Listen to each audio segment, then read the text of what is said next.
afternoon, everybody. I hope you guys have had a wonderful morning. It has been absolutely phenomenal. I have the distinct honor to stand up here and speak on a lady that has done so much for my own state. And I'm going to get to this in just one quick second. But I just want to take a moment to say thank you to each and every one of you. We could not be here if it wasn't for every single person. All right. So, without further ado, in 2010, Nikki Haley was elected the 116th governor in South Carolina. She was the youngest governor in the country and the first minority female governor in America. Now, that in itself is a feat. She is the only female governor in South Carolina history. During Governor Haley's tenure, South Carolina was a national leader in economic development. She's also known as the best in the Southeast, and I happen to agree. The state's unemployment rate hit a 15-year low, saw over $20 billion in new capital investment, and her administration announced new jobs in every county in our state. Whew, sorry.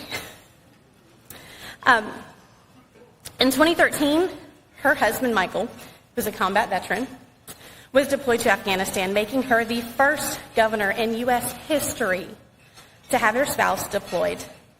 Now, I'm sure there are many of you that have had a family member or a spouse deployed, and I cannot imagine what that does to a spouse alone.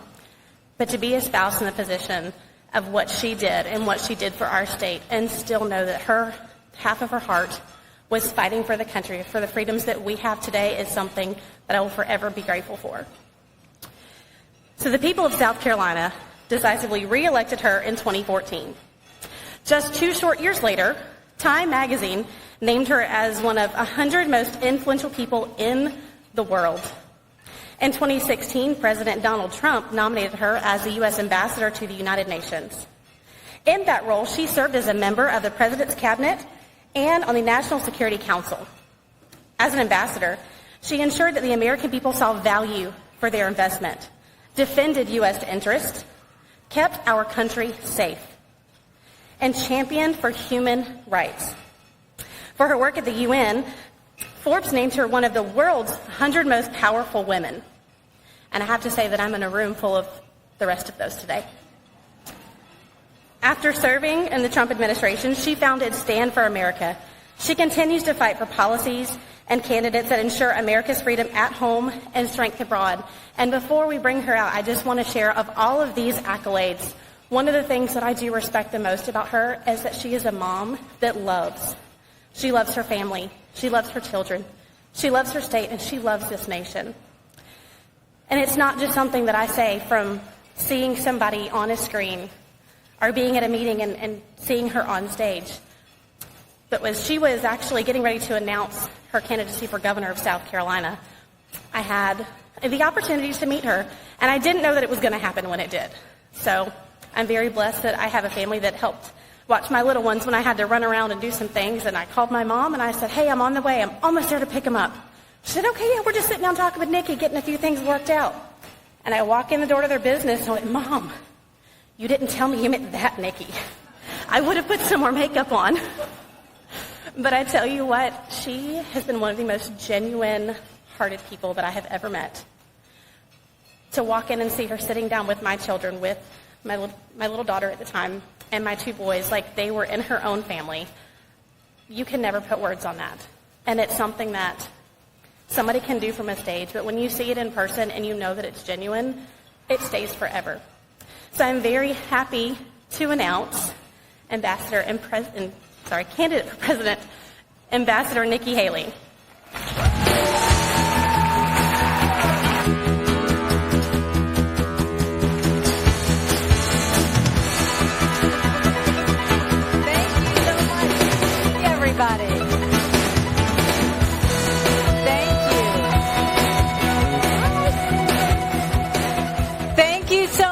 It's great to be here, and I've got to tell you, there is nothing I love more than being in a room with a group of girlfriends And we appreciate you fellas that decided to join us as well. The fact that you showed up here, I was talking to the press, and the press said, you're a mom, so what do you think these moms want to hear? And I said, you know what? I said, moms care about a lot of things. It's not just schools. We care about the debt. We care about crime. We care about national security. We care about the border. Moms care about everything that matters that affects their families. So to tell you a little bit about myself, I was born and raised in a small rural town in South Carolina, 2,500 people, 2 stoplights. You couldn't think about doing something wrong without somebody already telling your mom. We were the only Indian family in that small southern town. We weren't white enough to be white. We weren't black enough to be black. They didn't know who we were, what we were, or why we were there. And I remember when I would get teased on the playground, my mom would always say, your job is not to show them how you're different. Your job is to show them how you're similar. It's amazing how our country could use my mom's advice right now.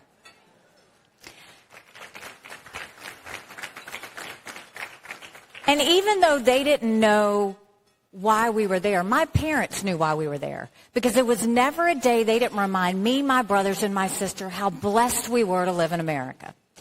My mom started a business out of the living room of our home. 30-plus years later, it was a very successful company. I started doing the books for the business when I was 13. It wasn't until I got to college that I realized that was child labor. I went on to Clemson, go Tigers, and got a degree in accounting. I'm an accountant, not a lawyer. And met my husband my very first weekend there. We dated for 7 years. We've been married for 26. We have 2 children.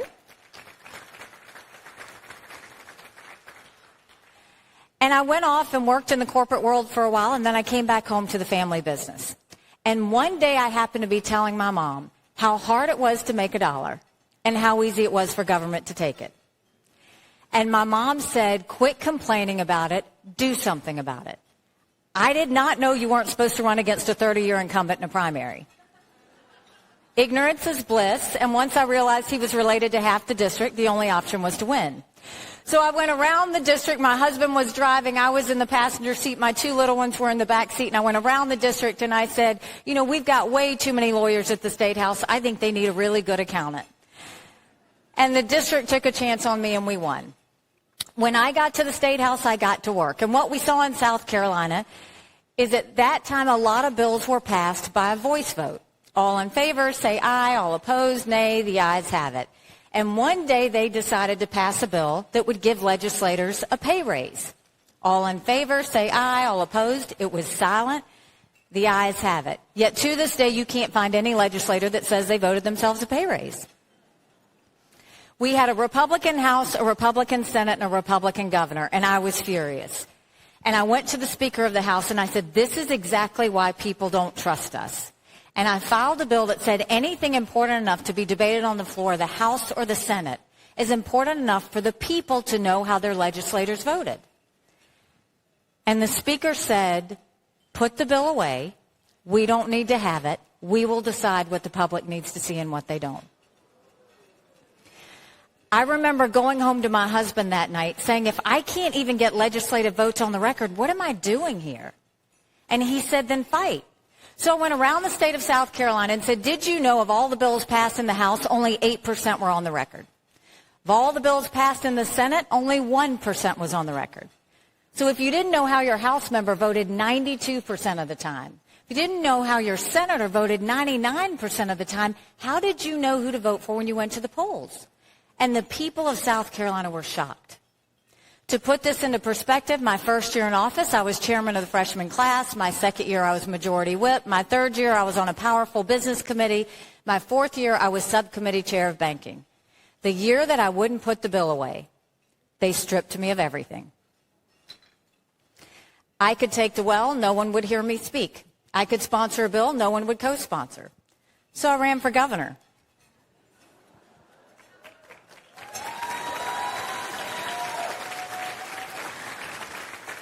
And I'm proud to say that now one of the first bills that I signed into law when I became governor is now in South Carolina. Everything debated on the floor of the House or the Senate requires a legislative vote on the record, and we took it a step further, and we did it on every section of the budget as well. And I love music, so on the day of the bill signing, I blasted throughout the State House, Pat Benatar's Hit Me With Your Best Shot. When I became governor, South Carolina was hurting. People were down on South Carolina. We were the butt of the jokes. All of our jobs had gone to the textile industry, and we had some serious work to do. By the time I left, we were building planes with Boeing. We were building more BMWs than any place in the world. We brought in Mercedes-Benz. We brought in Volvo, 5 international tire companies, and they were calling us the beast of the Southeast, which I loved. We took the unemployment rate from 11% down to 4%. We moved 35,000 people from welfare to work. We put reforms in our correction system, and we now have the lowest recidivism rate in the country. And South Carolina was named the friendliest state in the country, the most patriotic state in the country, and the number 2 state in the country people were moving to. Love you. And then I got the call for the United Nations. And my response, and I'm not kidding, was, I don't even know what the United Nations does. I just know everybody hates it. But when you get a chance to serve your country, you jump. And so we got to work. I wanted countries to know what America was for and what America was against. I didn't care if they didn't like me, but I wanted them to respect America. So we got to work. We pulled ourselves out of the Iran deal. We moved the embassy from Tel Aviv to Jerusalem.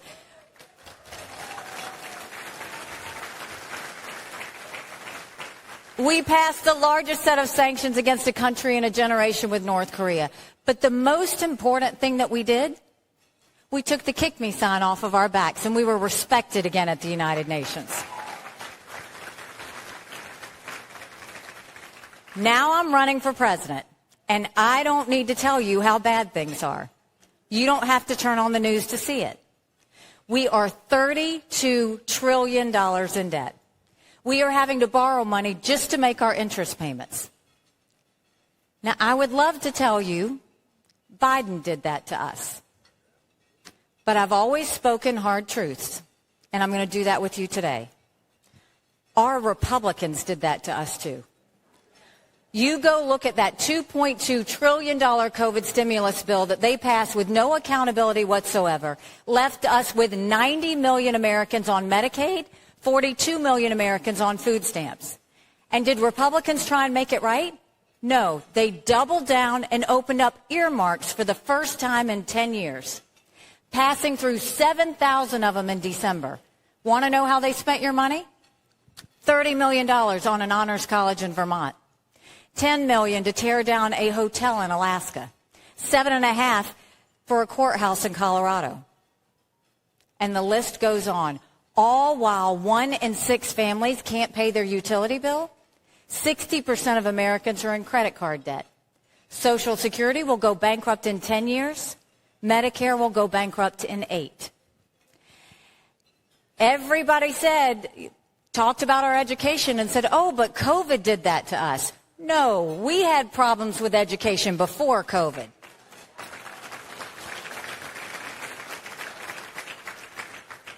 Pre-COVID, 67% of 8th graders in our country were not proficient in reading or math. Think about that.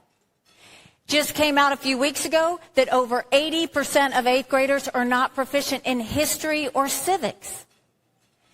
This week it comes out that 13-year-olds on reading and math is the lowest it's been in decades. Yet we still have so many kids going through critical race theory, which if a little girl goes into kindergarten, if she's white, you're telling her she's bad. If she's brown or black, you're telling her she's never going to be good enough and she's always going to be a victim. You've got biological boys playing in girls' sports. This is one of the biggest women's issues of our time.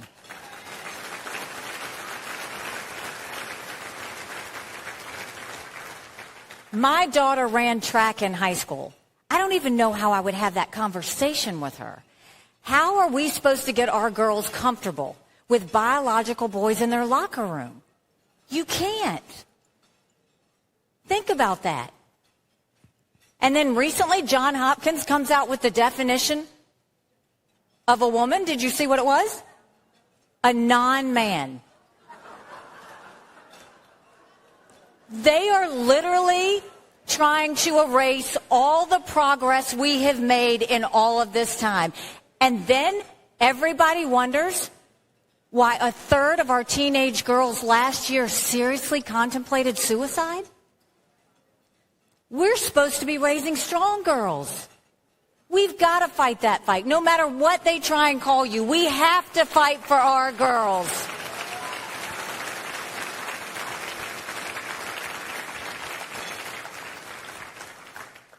And can I just say, God bless the Supreme Court.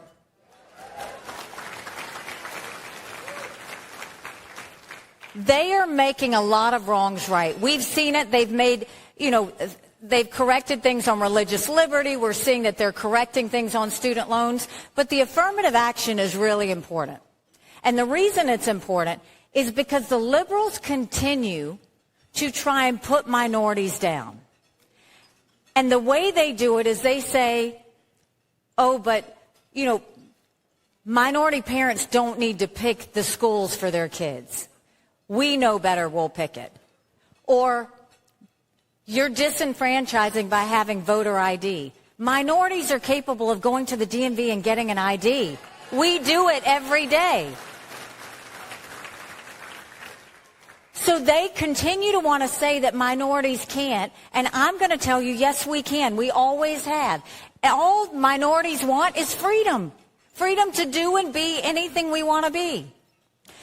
You look at if that wasn't enough of the issues that we have, crime's at an all-time high, and then you look at the border. Let me tell you, I've been to the border, and I didn't go and pull a Kamala and come back. I went 400 miles down that border. You're not ready for what I saw. Mounds of clothes, mounds of shoes, paraphernalia, rape areas that the women and girls have to walk through to get by. When you get up in the morning, you get your coffee and you watch the news. When these ranchers get up in the morning, they get their coffee and they go see if anyone died trying to cross the fence. They pick up whatever little kids were left behind and turn them over to Border Patrol. I met with multiple sheriffs. They said before 7 a.m. they round up whatever illegal immigrants they can. They turn them over to Border Patrol. Border Patrol documents them and releases them until their court date years from now. And when you ask Border Patrol about their job, they said, you want to know what we do? We're glorified babysitters. They don't let us do our job. 5 million illegal immigrants. We had enough fentanyl cross the border last year that would kill every single American. Number one cause of death for adults 18 to 49, fentanyl. And don't think for a second China doesn't know what they're doing when they send it over. And then you've got our national security situation. Did you ever think we'd look at the sky and see a Chinese spy balloon looking back at us? You've got Russia invading Ukraine. You've got North Korea testing ballistic missiles. You've got Iran building a bomb. But make no mistake, none of that would have happened had we not had that debacle in Afghanistan.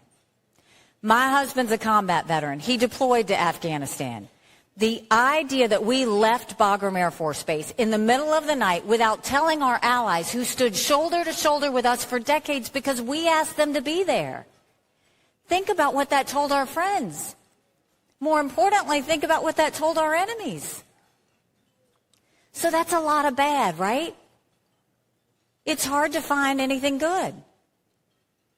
But now I'm going to tell you what I told South Carolinians when I became governor. No more whining. No more complaining. Now we get to work.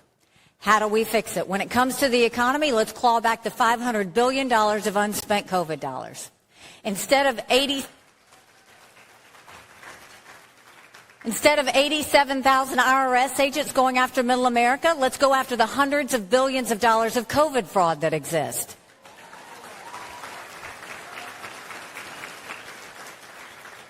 If 8% of our budget is interest, quit borrowing. Cut up the credit cards. You have to balance a budget every day. I had to balance a budget as governor. Why is Congress the only group that refuses to balance a budget?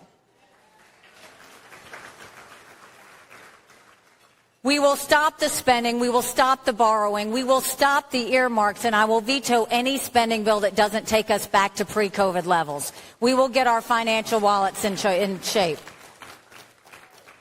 When it comes to education, what we knew in South Carolina was if a child couldn't read by 3rd grade, they were 4 times less likely to graduate high school. So we started holding them back. We did reading remediation programs. We brought in their parents. We did summer programs. We started setting our kids up for success. We need to do that across the country. And let me tell you something. We need to make sure we have full transparency in the classroom. We have one job. As moms, we have one job, and that's to make sure that we give our kids the best education, the best opportunities, and freedom to do and be anything they want to be without anyone getting in the way. There is no reason school bureaucrats should hide what they teach, what they say, or what they know from us when it comes to our kids.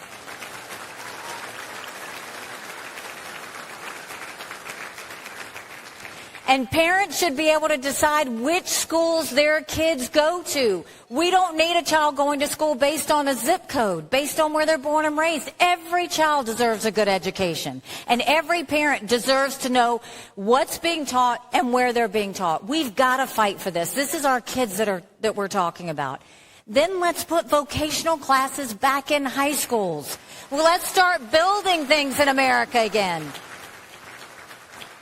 We have apprenticeships all over South Carolina. We teach kids to build the things we make. We need to do that around the country. And when it comes to our universities, we're going to say you either take Chinese money or American money, but the days of taking both are over. We'll get that Chinese infiltration out of our universities.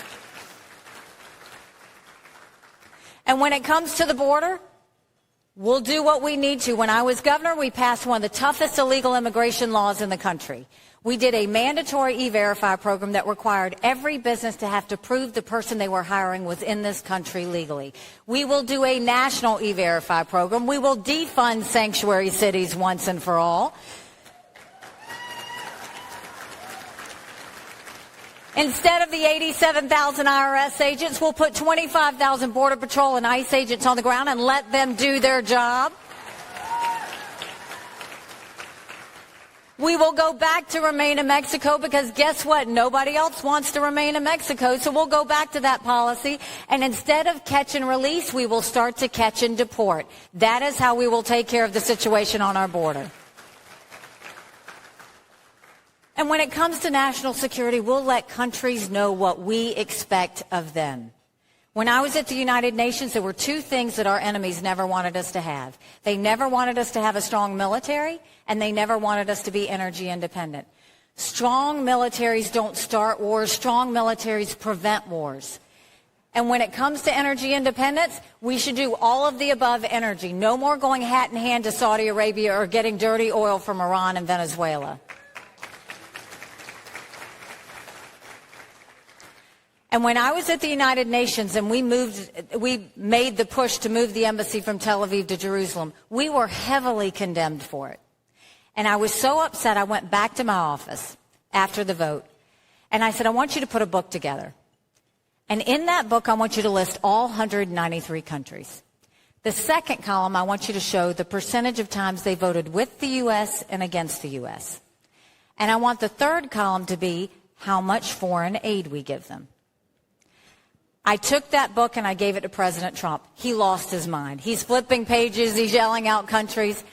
And I said, I'm not saying that you give foreign aid based on a percentage vote at the UN, but that should be one of the things we look at. Stop trying to buy friends. Stop paying off enemies. Last year, we gave $50 billion in foreign aid. Do you know who we gave it to? Pakistan, that harbored terrorists that tried to kill our soldiers. Iraq, that has Iranian influence that says death to America every day.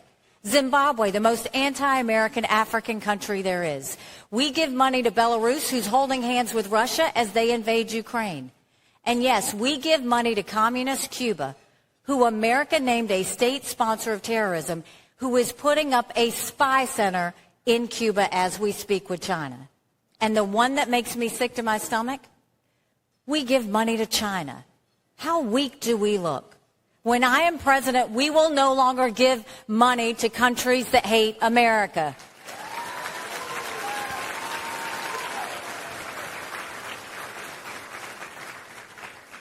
So we have the solutions. We know what we need to do to bring freedom back to our country, to go and get our country back on track. But the one thing that bothers me the most is this national self-loathing that has taken over our country. The idea that they say America is rotten or racist. I was elected the first female minority governor in history. America's not racist. We're blessed.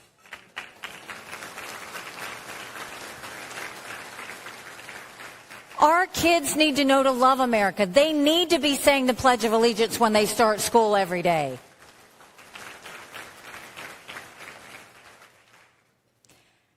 Last week, I dropped my husband off at 4 a.m. for another year-long deployment.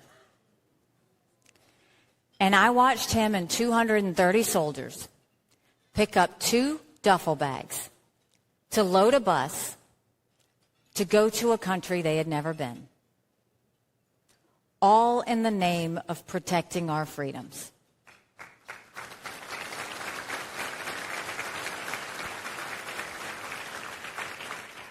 They're willing to sacrifice their lives and leave their families for a year because they believe in this experiment that is America. They don't care about all of this chaos and craziness and drama that we have going on in our country. They just care about defending the country they love so much. And so if they will do that for us, don't we need to fight for them here? Don't we need to fight for our freedoms the way they're fighting for our freedoms there?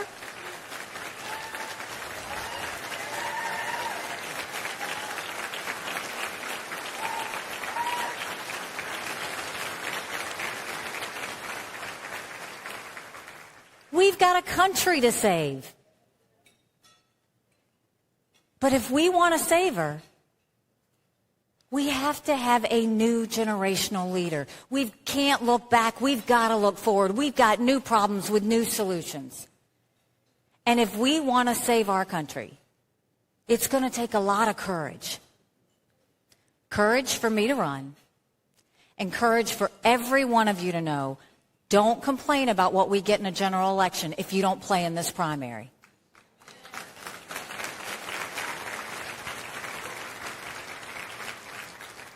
And personally, I think to save the country, we need to send a badass Republican woman to this White House.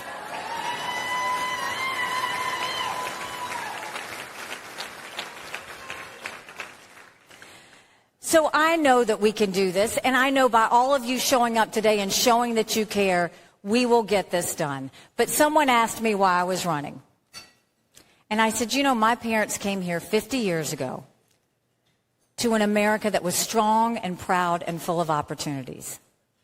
I want them to know that country again.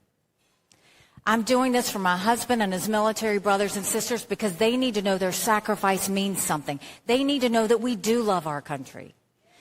I'm doing this for my daughter who just got married, and I saw how hard it was for her and her husband to buy a home. And I'm doing this for my son who's going to be a senior in college, and I have watched him write papers of things he doesn't believe in just to get an A. That's not us. That's not America. And recently, 78% of Americans said they don't think that their kids are going to live as good of a life as we did. We can't be okay with that. I'm not okay with that. We do have a country to save. But if you will join me, I promise you, if you join me in this fight, our best days are to come. God bless you, Moms for Liberty. Keep up the great fight. We love you.